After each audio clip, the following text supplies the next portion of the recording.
Welcome back to Physio Natters, this month in association with Choose Health, and this is session 4. Thank you for once again listening to Physio Natters. This month, Jack Chew and I discuss our experiences at Cause Health. It was a unique challenge for us, covering all of the media responsibilities, and we hope that we've created an excellent product at the end of it. We also go on to discuss all of the projects that Physio Natters team are currently undertaking, so without any further formalities from me, I'll see you on the other side. Okie dokie, right. Well done, Jack, for making it with me. We might be incurring the wrath of our home bosses. What do you reckon? Oh, definitely. Yeah, we've got to rattle on. Yeah, it's 9:45 at night. We've both been at work. It's getting late. I've just got back. 13 new pages today. It's been absolutely brutal. You did manage to smash some dinner in your neck, though. Just about. Got some dinner and then let's natter. So yeah, I mean it's quite the honour to good. Yeah, to get on to Physio Natters. Finally let you on. You finally got yourself on it. Such a huge honour. So. We invited you on, did we? Or was it you were the only one that would come on? Thanks for having me. Yeah, we said we'd have a team meeting and record it, and then everyone bailed. So here I am. I'll never let you down, Jack. You know that. No, that's all right. So we're going to have a bit of a chat. We were at Cause Health last week. Yes. So why don't you got 1 minute? Tell us what we were doing there at Cause Health. 1 minute, outrageous. Yeah. You'll never silence me. We're obsessed with anything that's a C and then health. So that's our thing. You know, anything outside of that, we really struggle. So Cause Health, Choose Health just had to happen. Me and Roger recognizing the similarities and the general ethos of what those things are trying to do, and free thinking, free discussion, and changing paradigms. So we recognized that link, and then we looked at a media partnership in which we thought, how could we best document that event in multiple ways? So one of which was to try and provide video and audio registering of all the content, all the speakers and all that jazz. So we had 2 cameras up, 2 digital SLRs, operated on different angles, trying to capture the event and the audience as it went along. And we also then had good quality sound recorders at the front as well to try and make sure we didn't miss a trick.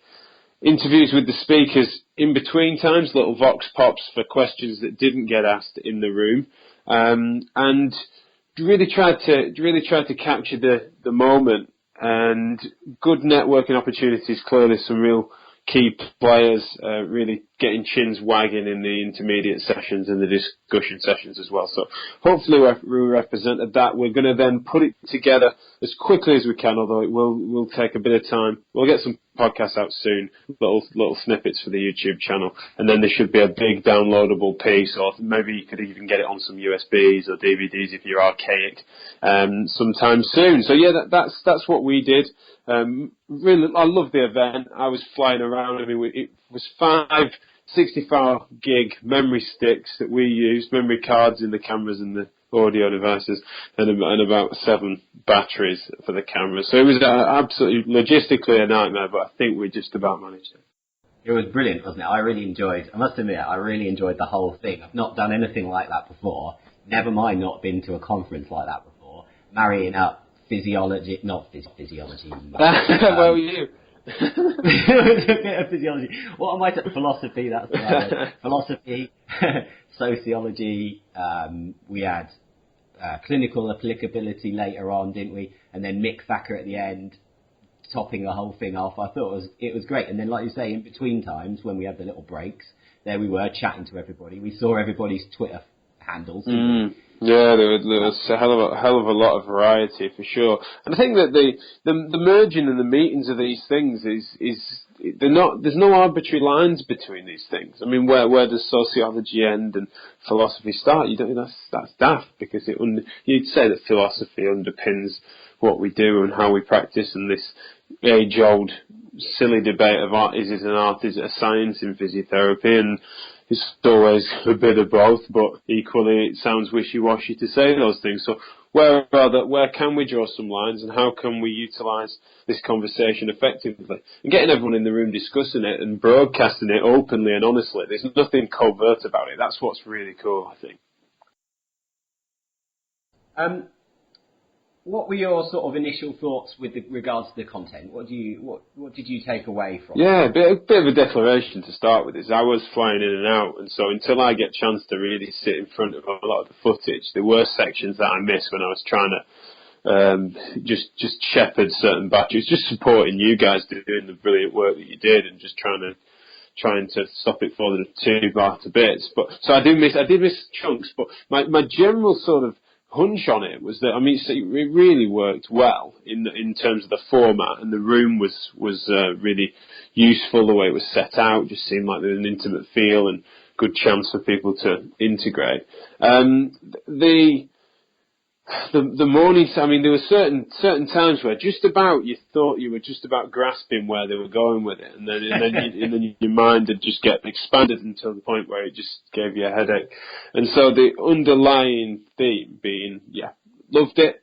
To give any particular things that I was most into, I mean, I really enjoyed listening to Rani and Stephen. I've been reading their work, and just their ability to then apply that, because in writing they do a good job of that. But equally, I think when I sometimes simplify their work, I have to admit I sometimes wonder if I'm simplifying it for myself and therefore misrepresenting it. So for them to elaborate some of those things, some of which I'd got right, some of which I'd got wrong, but the idea of just changing the concept of causation and trying to elaborate what that means for other concepts that are more familiar to me, such as emergence, was really helpful. And then Matt, and the standout sessions really for me being the obvious, which was Matt and Neil. So Matt Lowe and Neil Maltby just really bringing it to the front line and really helping us to recognise just what that means in that patient-centred approach and person-centred approach. So yeah, they were key things for me. That was really, really good. I mean, I must admit, I'm not. I haven't followed a lot of philosophy before. I've not had a big exposure to philosophy, and I thought the way that Rani and Stephen put it across was, I got lost into fair chunks of it. But I would say if there are any clinicians who haven't been exposed to that, if there are more cause health conferences, that's the way to go. I thought those two, as sort of introductions to why they were doing the things that they're doing, was brilliant. Yeah. And then, like you say, then to go on with Matt and Neil. And my favourite bit was Neil going, why am I here? And he had that picture of Mario Balotelli as a nice little football reference for Rob. I do like that. Yeah, I love that. That's your favourite bit. The simplest slide of the simplest comment is like your favourite. So that's brilliant. Neil going, why am I here? And then me just wanting to yell. We were up above everybody.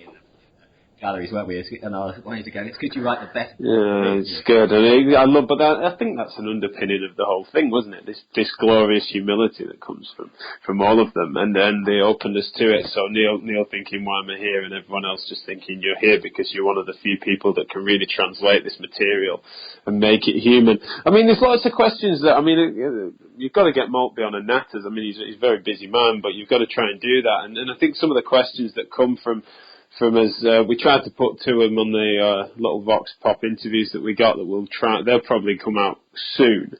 I think some of the stuff that needs to come from that is the idea that these things aren't easily applicable. You know, we can sometimes get carried away and miss just where the reality is in terms of, we can talk about pragmatic application of some of these concepts, but if, say, we got good at applying these things well, we actually it does end up being a bit us and them, in terms of Joe Blogg's physio might not even, I mean, he's certainly not on Twitter, you know, we've not got that sort of reach yet.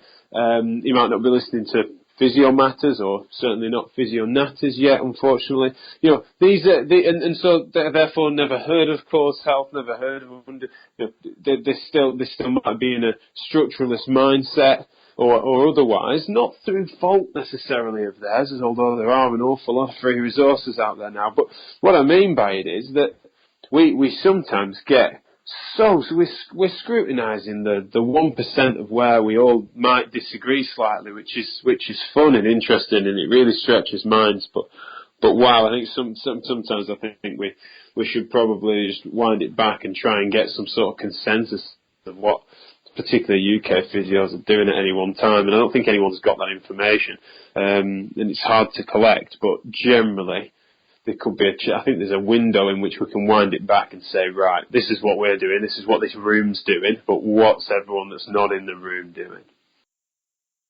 Agreed. I mean, I've got one of my little questions for you is were there any cons to the conference, and I think that that might be one of them. Is it was a captive audience of people already on the right road. Would you agree with that? Yeah, I think that's fair. I think one of the things as well. Well, I mean, it's easy for us to say that though, because people could well sort of pick us up on that and sort of say, well, yeah, you're just nodding along, giving it confirmation bias when you're admitting to only understanding some of it. So there is problems to it. But equally, the interesting thing is there's people in the breaks that are talking about stuff and being open and honest about what they've taken from it. But then also, it's an easy topic in which people can just latch onto and suggest that they're on board with. It's like you're having conversations thinking, well, I'm glad you're enjoying it, but that seems counter to everything I've ever heard you speak before and counter to everything I understand that you stand for. So for you to have be suggesting how can we get people who aren't in the room to understand this, that just makes me wonder, like, how deep does this delusion run? You know, I don't know.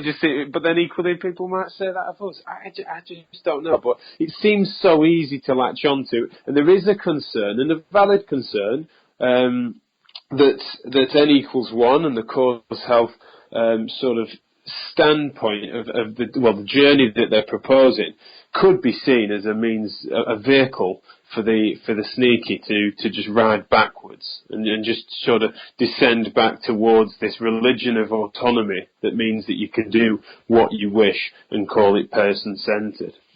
Yeah, and that was brought up, wasn't it? I remember there was a section, and like yourself, I think I need to listen back or watch back. I think if there is anybody who is thinking that is the case, is to have a good look at what we recorded. And actually, there's a very good case as to why they're not doing that, or why N equals 1 isn't doing what the hell you like. I can't remember exactly who it was now off the top of my head who mentioned it, but it was a good, succinct way of saying, look, this isn't what we're after. Right. We're after how do we applying what we've got to the. Was that in our little interviews? Was it? No. The big stuff. Because I was going to say, I remember it coming up a couple of times in the big stuff, but I wondered if we honed in on it. And then, because I suspect we did, or one of us did. But I think Roger brought it up straight off the bat on the introduction, and so he should. Is that it's nothing but misrepresentation to suggest that that's the suggestion. You know, there's nothing and no one in the room that's anti-science. You know, you're just never going to find that. There's no one trying to break the system for the sake of apologetics for nonsense. You know, there's no closet homeopath in the corner cackling over a cauldron thinking, oh, finally I've got my way back in. I don't Adam Meekins. Oh, that's true. Yeah, there's cowboys in the corner. That's the truth.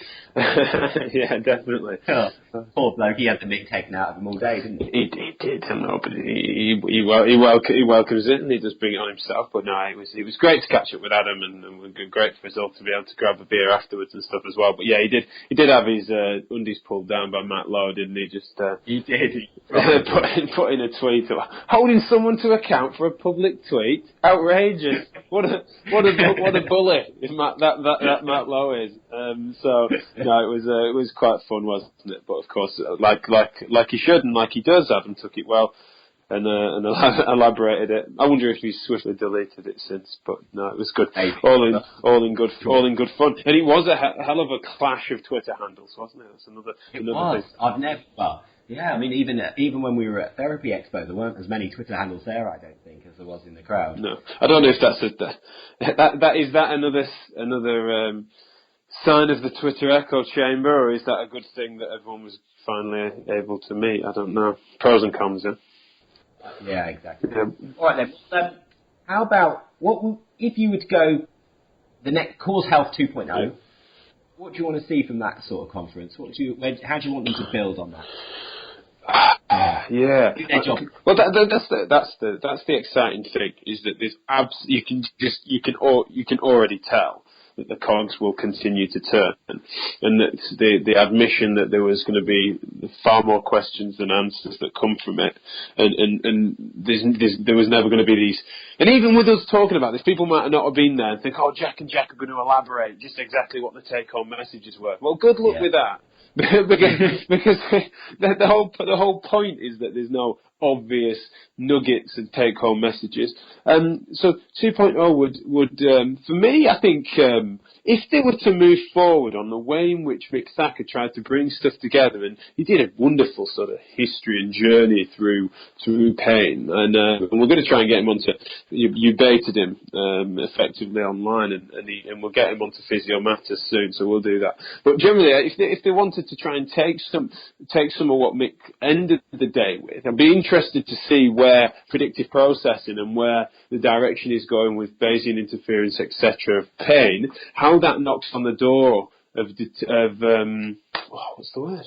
Determinism. Yeah, and where you start then, you get wonderful, interesting discussions about free will and consciousness, and where neuroscience needs to park its bus, and this idea that we're in a spooky pre-planned world. That's determinism's the right word, isn't it? So yeah, the essentially that would only be one way in which they could then go down that line. But I'd be interested to see where they feel the land lies. You know, these are answers without questions.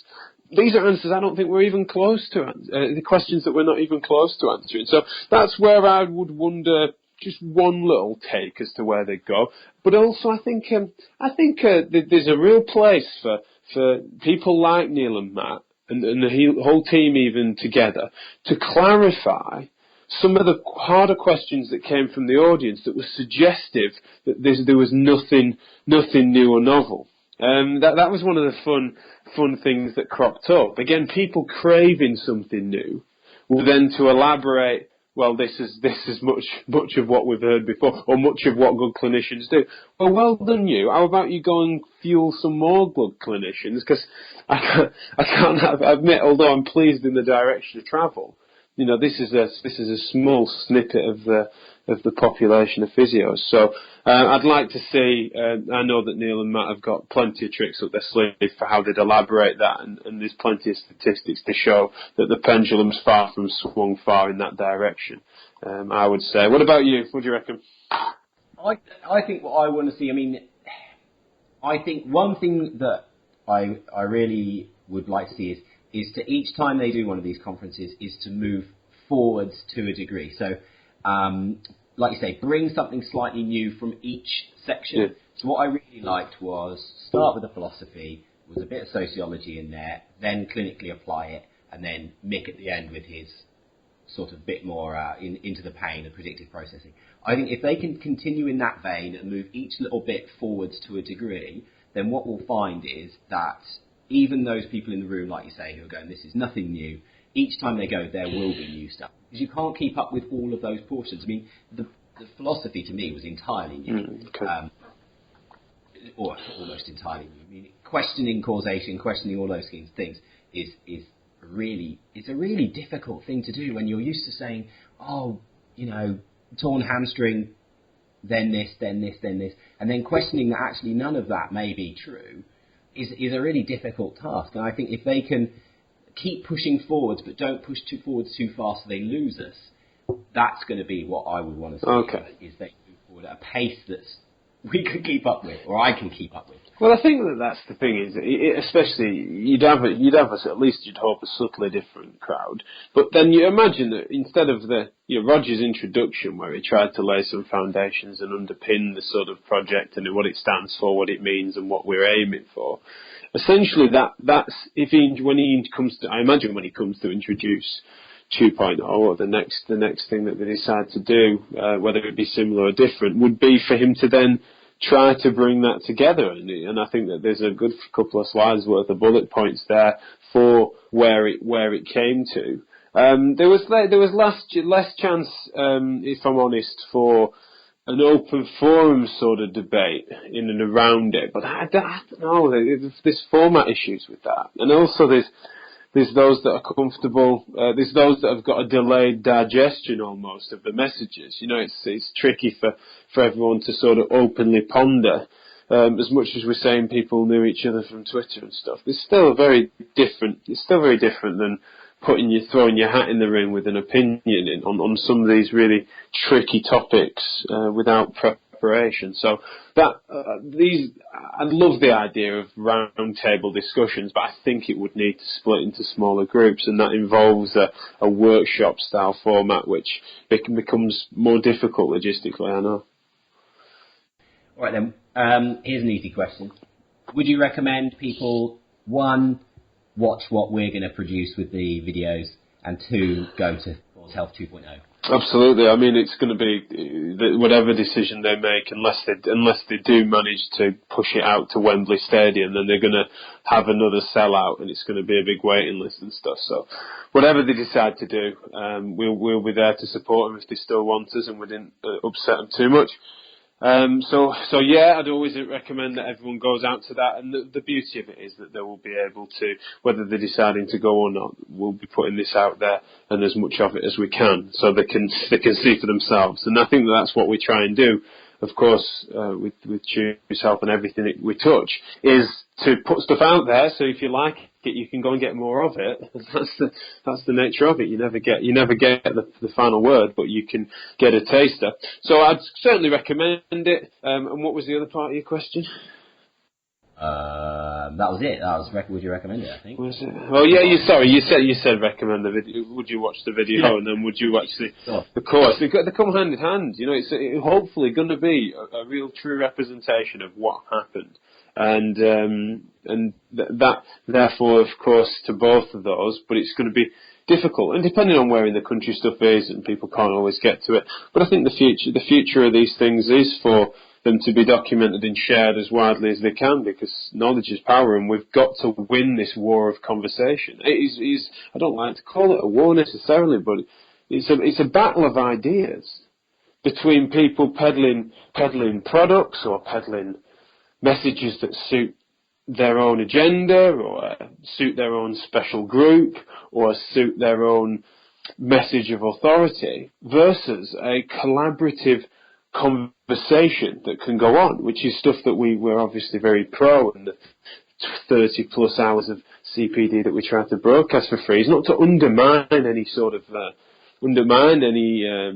companies. It's not to undermine a CPD industry. It's to just put stuff out there to say, look how similar these people are talking about different things. And that's the beauty of Cause Health again, is that, you know, there weren't many people that stood up there disagreeing with each other, were there? They were adding, and there was the ooh and the ah and the nuance. That's beautiful.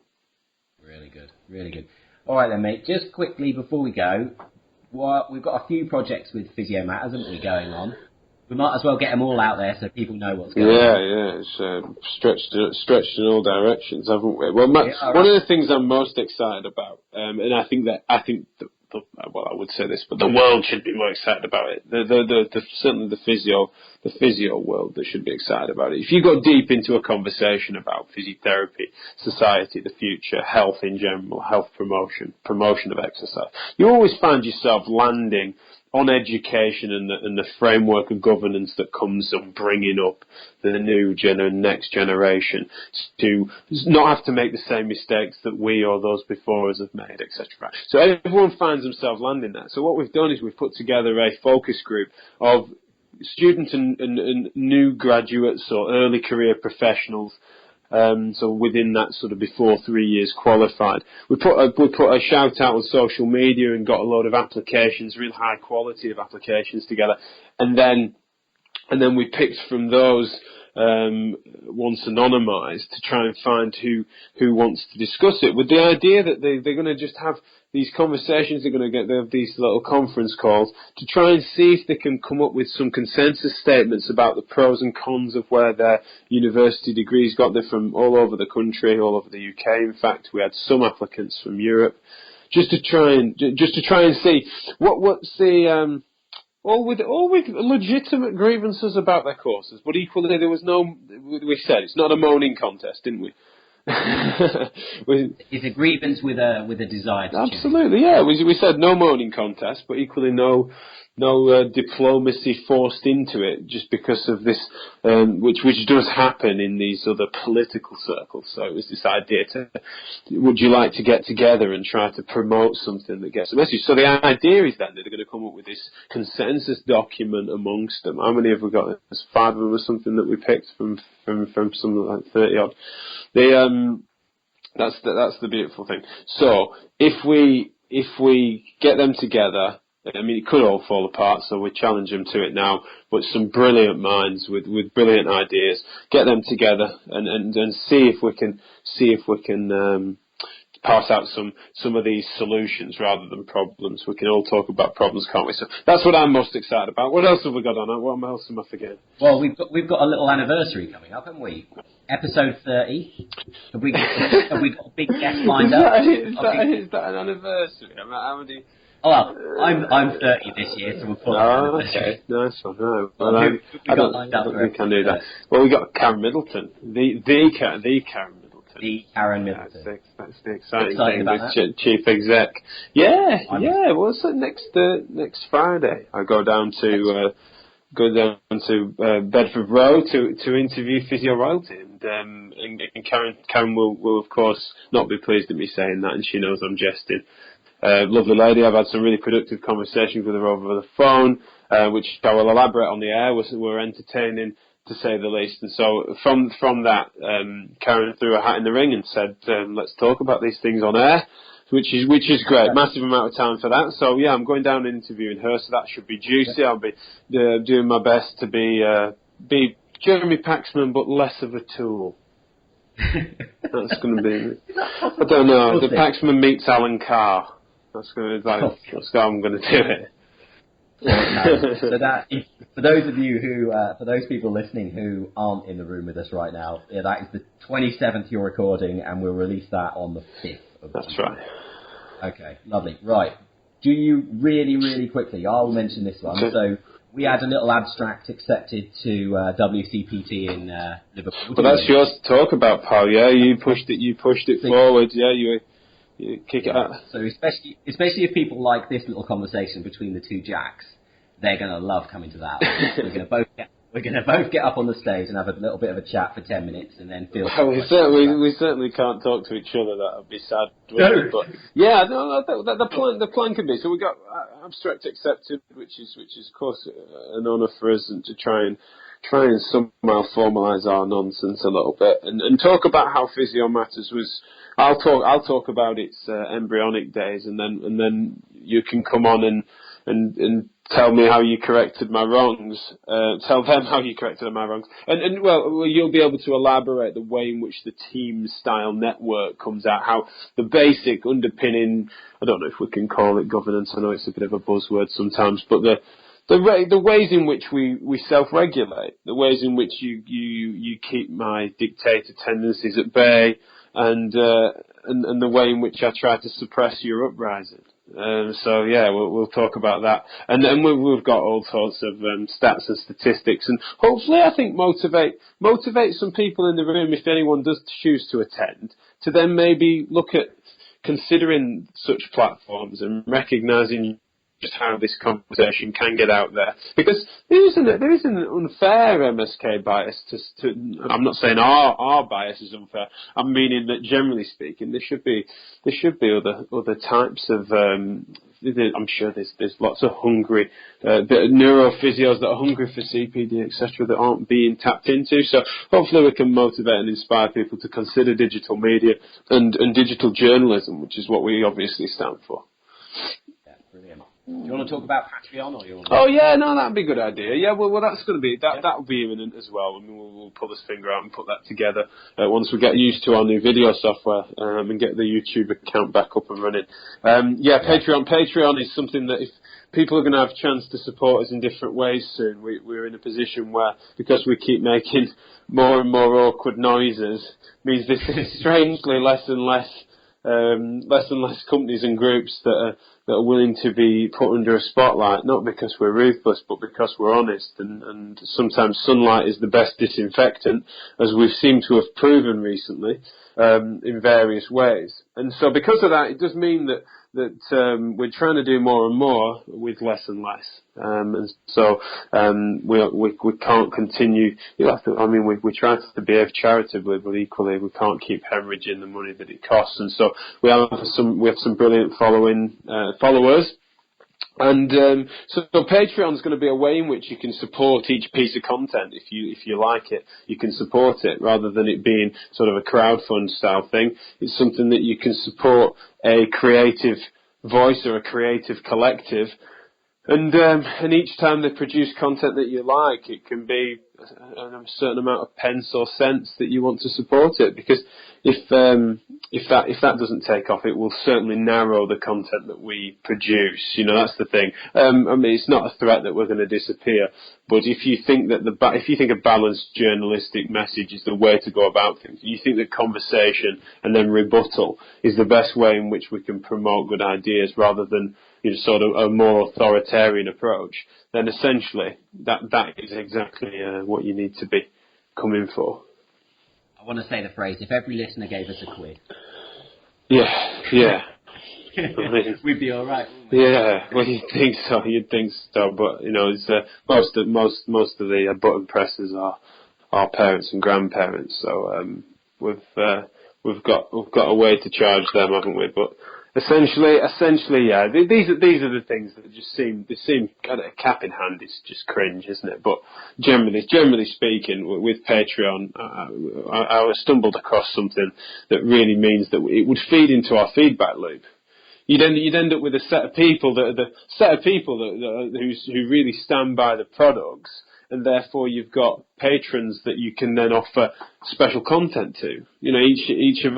Each of our guests on the podcast can offer discount for courses and stuff to those that really stand by a message that deserves to survive. And then people can vote with their feet, vote with their ears, and if they don't support us, then that'll be a telltale as well. So I'm excited for that. We'll put an advert out on YouTube soon, and if you're into what we do, then there's more and more ways of showing us. Sounds like, well, we better go to bed, so we've got energy to keep doing it. Yeah, exactly. No, for sure. Our 20-minute podcast is running to 35 minutes. Nice one. Well, night, mate, and thanks again for the natter. Nah, no worries. Cheers, bud. Bye. Well, there you are. We certainly are a busy lot, and thanks to Jack for spending some time chatting to me again. Really, you can't shut the two of us up when we get in a room together, so Liverpool 2016 will be interesting in November. They've got to get us off the stage after 15 minutes. Keep up to date with all of our projects via Facebook at the Physio Natters podcast and Twitter at TPM podcast. And I hope we'll see you all soon. Bye.